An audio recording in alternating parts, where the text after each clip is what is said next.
Greetings, my name is Loyan and I will be giving a short introduction on what is the non-conventional trademark. Now, a non-conventional trademark is also known as a non-traditional trademark. In a sense, these kind of trademarks does not belong to any existing conventional category of trademark and is rather unique. These types of trademarks are often difficult to register as they are different from the trademarks that have been specified in the categories of trademark.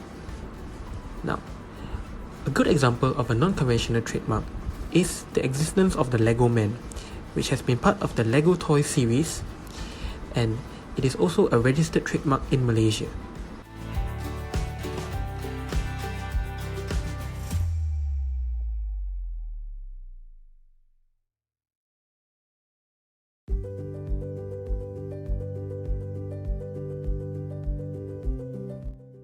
In 27th September of 2019, Malaysia joined the Madrid Protocol as the 106th country.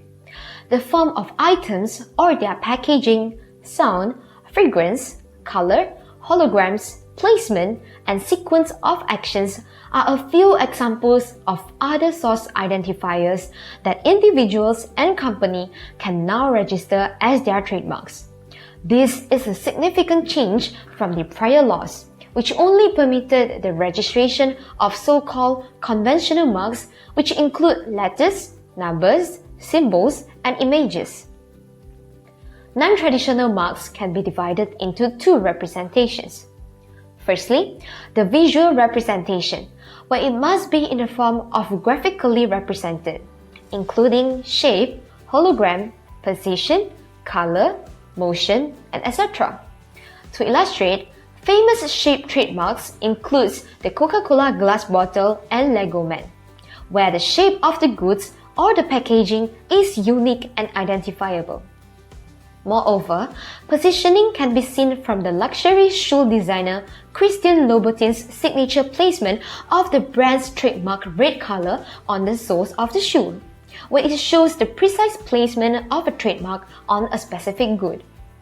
Also, color trademark examples can be seen from the Robin's Egg Blue of Tiffany's or the deep purple color of Cadbury. On the other hand, the second representation is the non-visual representation, including sound and scent. The sound trademark can consist of anything auditory and relates to the sonic element of branding. This can include any unique sound associated with a product or service. Examples of sound trademarks include the Metro-Goldwyn-Mayer Lion's Roar and default Nokia call tune. Additionally, scent trademarks protect a particular scent that is specifically associated with a good or service. However, the scent must be capable of being represented graphically, for example, by way of written description, the scent of sandalwood and roses. Therefore, we can see that there are three non-traditional marks that have been filed in Malaysia. The first two were filed in Class 28 for representations of the aforementioned Lego Man, described as a three-dimensional shape of a stylized human figure with a raised knob on the top of its head. The third application is what would commonly be recognized as the Toblerone chocolate triangular prism packaging, filed in Class 30 with the description of the trademark consists of three-dimensional shape of a triangular packaging. In short, we can see that the acceptance of non-traditional trademarks brings a new level of potential to branding.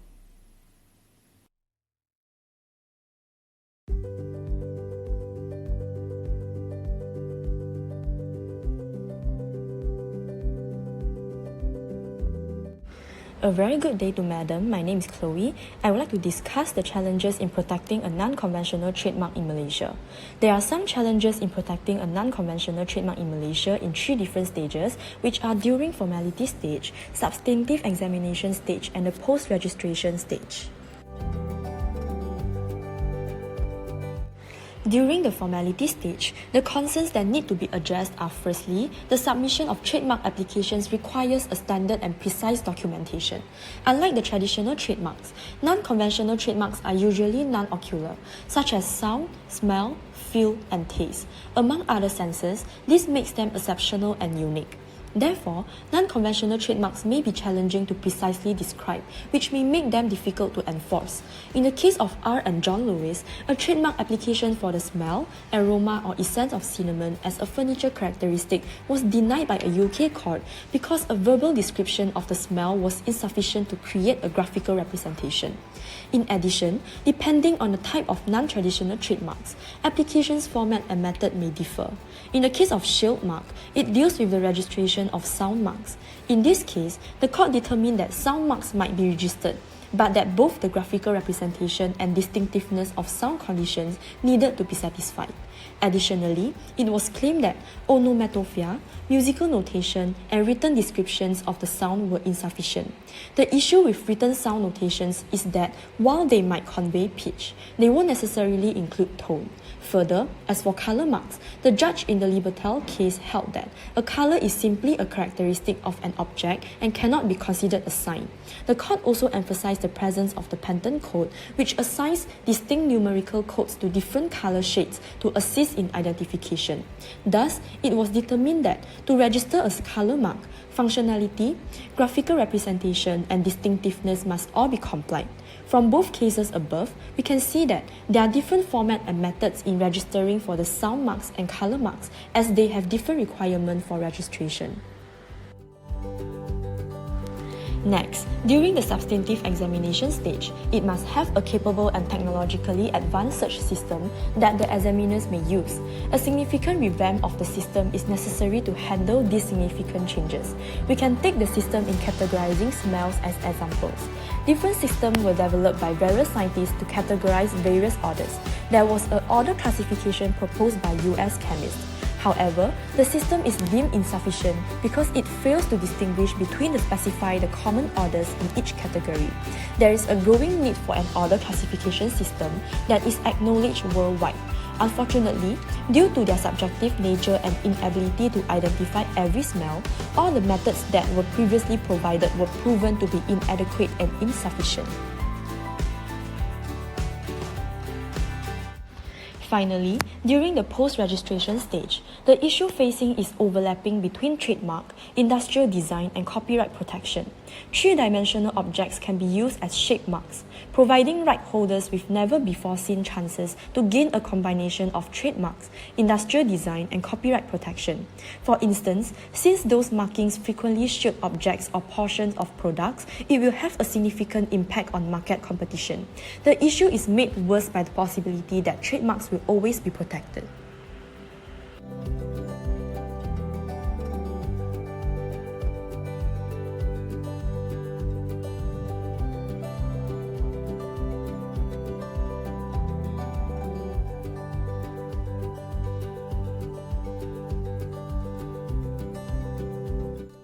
Now, it's time for us to discuss about the advantages of protecting the non-conventional trademark.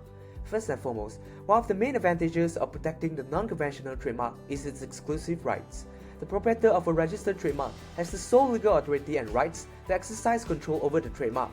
The proprietor is permitted to use the same for all of the products that are included in the classes that we applied for. In addition, the proprietor has the right to enjoy exclusive ownership of the trademark and has the ability to prevent others from making unauthorized use of the trademark in the same class in which it is registered. It grants the right to sue anyone who is using the registered trademark in an illegal manner. Besides, asset protection against infringement is also another advantage of protecting the non-conventional trademark. The focus of any registration applications is most likely going to be on the company logo and trading name for the vast majority of the enterprises. These are the phrases and pictures that are presented to the public in order to differentiate the products and services offered from those of its rivals and to promote goodwill and brand recognition. By putting third parties on notice that they own a registered trademark, a business owner can do so by registering their company name or emblem as a trademark. The proprietor of a trademark in the United Kingdom has the legal authority to pursue legal action against third-party competitors who make an application to register a trademark that is confusingly similar to their own or who use a mark that is similar in connection with their own businesses. This prophylactic measure lowers the likelihood of a third party watering down a brand's reputation. Nobody else, not even your competitors, is allowed to use the word mark or logo that you have registered as a trademark. If, on the other hand, someone uses it without the permission of the owner of the trademark or uses it in a way that is misleading, the owner of the trademark can seek legal protection under the Act in order to prevent the other person from engaging in such behavior. Not only that, the need for the customer to recognize the source of the product or service must be balanced against the need for others to effectively compete. The protection of non-conventional trademark strikes this balance. Trademarks are protected from unauthorized use so that the customers have a reliable source indication and can trust the quality of the goods or services associated with a mark. It is up to the owner of the trademark to establish both traditional and non-traditional marks using their creativity in order to safeguard their market in the years to come. Last but not least is its exploitation. A registered trademark is a form of intellectual property that confers on its owner the right to profit from the mark.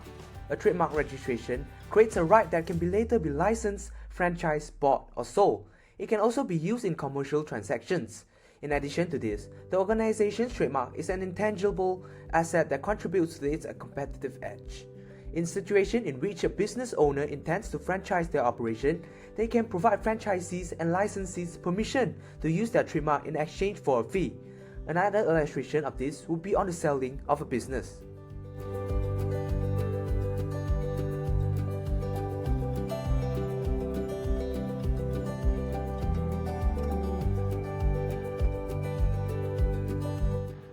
Now, I'll talk about the disadvantages of protecting non-conventional trademarks. Firstly, non-conventional trademarks lack a track record in infringement and direction cases as well as before the board. There are few court or board decisions on point. They also face obstacles that traditional word marks and logos do not. For instance, several types of non-conventional trademarks cannot be inherently distinctive, which includes color, scene, product designs, some sound marks, and almost certainly tactile and flavor, and will therefore be difficult to register on the principal register. Besides, non-conventional trademarks may also lack sufficient marketplace strength to be enforceable, either in an infringement or direction case. Registration will help, but registration alone will not win an infringement, direction, or position case. For instance, the owner of a non-conventional trademark may register it or prove it to be valid before a court. But to obtain an injunction or damages, it still must meet the rigorous requirements of likelihood of confusion or actual direction, legal tests that pose enormous logistical problems where sound and scene are concerned. Moving on, unlike word marks, some non-conventional trademarks may be difficult to describe with precision and may for that reason alone face enforcement problems. For example, describing a scene or flavor as mint, cinnamon, strawberry, or high-impact, fresh, floral fragrance reminiscent of Palmyra blossoms may suffice when a mark is to be registered. However, such descriptions may be simply too vague when it comes to enforcement. Color marks may avoid this particular problem by specifying the appropriate patent color number. In enforcement actions, courts may have difficulty determining the similarity of two flavor or scene trademarks. For example, in conventional word trademark enforcement, courts have the luxury of simply comparing sound, appearance, and meaning for similarity. However, in non-conventional trademark enforcement, there are no such benchmarks. A court in a scene infringement case, for example, will be faced with devising a different yardstick for determining similarity for likelihood of confusion purposes. There may be many challenges to the implementation of non-conventional trademarks in Malaysia. However, as I see it, the advantages far outweigh the disadvantages in many aspects. As such, non-conventional trademarks should continue to be implemented in Malaysia. This can lead to many more possibilities for companies to come up with many more innovation and ideas towards growing their trademarks and their business. And with that said, that is the end of our presentation. Thank you.